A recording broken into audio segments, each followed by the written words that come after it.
We live in an interconnected world. I define globalization as interconnectedness on an international scale. As more and more businesses, media, and technology operate on an international level, we have become a globalized society.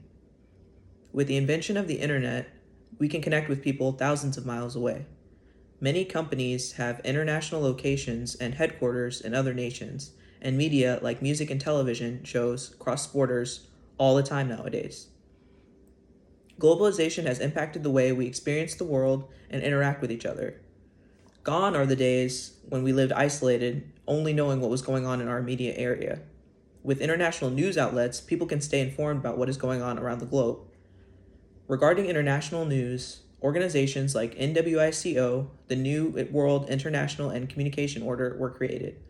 The NWICO's ultimate goal was for less developed countries to obtain greater control over their media, information, economic, cultural, and political systems. The NWICO was promoted as a way to remove the vestige of colonial control. The NWICO was created by UNESCO, the United Nations Educational, Scientific, and Cultural Organization, an international organization. Another example of globalization is public diplomacy.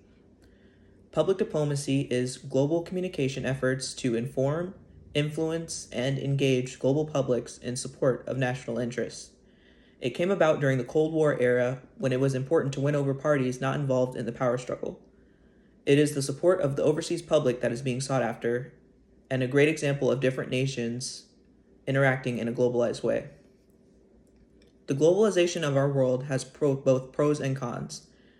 One of the positives is that we can get the best from every nation. Whether it is food, entertainment, or technology, the best of each country can be shared with other nations in a globalized world.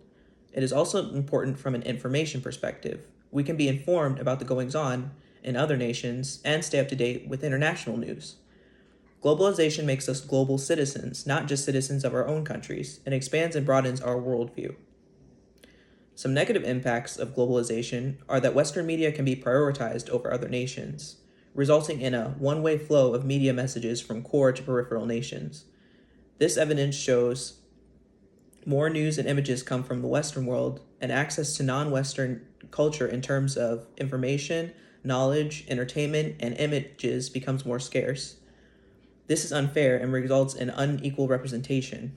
Western editors get more control of the narrative. Media can impact the decisions and behaviors of the masses according to electronic colonialism theory. Core nations can bully or dominate the peripheral ones in a globalized world and can have too much influence. Another negative of globalization is that cultures can become watered down or westernized as Western media and trends spread. Globalization has a lot to do with me as a U.S. citizen. We are a nation of immigrants.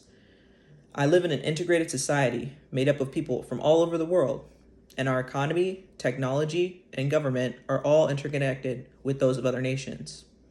My phone, an item that I use every day, has parts made in places like China, South Korea, and Taiwan. I use it to talk to people from other countries. Some of my closest friends are from another country. We buy and sell goods to and from other countries. The company I work for has a significant presence in India, and many of my coworkers are Indian. All of this goes to show that we live in an interconnected society, and globalization plays a huge role in my day-to-day life. Globalization will only continue to grow as time goes on and technology advances, and I think that this is a good thing. I am for globalization. I believe that we are all international citizens of Earth, and things as arbitrary as where you were born should not dictate what you can and cannot do. The more connected we are as a society, the better off we will be because we can take the best from every country and really work together as a global community to do great things. Whether it is collaborating on technology, collaborating on international policy, peacekeeping, or environmental efforts, coming together with other nations and allowing different nations to work together is a good thing. As time goes on, we will only become more and more globalized, and I am excited to see where it will take us. Though we have our differences, I think globalization is a great thing because it allows us to collaborate and understand each other better. Globalization is a positive and necessary force in modern society. Thank you.